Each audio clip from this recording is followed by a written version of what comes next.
Alright, that's an interesting point about overhead coverages. Basic serve, and my partner on net gets jammed with really tough forehand, so it's not a put away. So I can't close in. I have to stay back and cover lob. My partner's all the way in, so I stay in the service line to cover lob.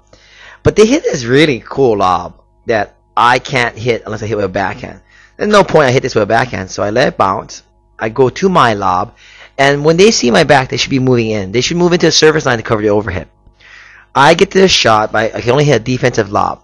It's a high one. It has so much time that my partner can come back to the net. We can reset. Okay, and this is the coverage.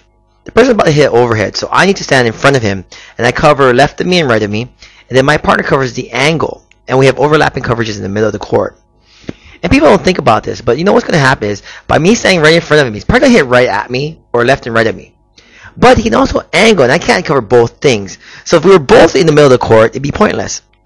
He has to cover the angle, that little green one to the far right. And we're both slanted because we saw him turn his shoulders. When you see them turn their shoulders, you have to slant towards that side of the court. Okay, now he hits a shot right at me, and I'm by the baseline. I mean by the net, by the fence. So I hit it. And the person in the net actually does the right thing.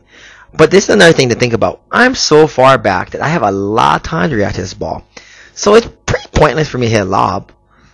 I have a lot of time. Why not just whack it? I can whack it. I'm so far back. I'm going to whack it as hard as I can. It's going to dip over net. And that's exactly what happened to the ball. I think return a serve, and I just whack it. And I'm actually going to the person at the net who hit the overhead because he's not closing in.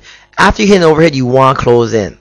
His partner tries to cut the volley off, which is actually the right play, but he just misses. But the key here was I saw a shot, and I whacked it, not being defensive and going to offense. That's what you want to do in doubles. Take the offense as soon as possible. Playing defensively will not win most of the time.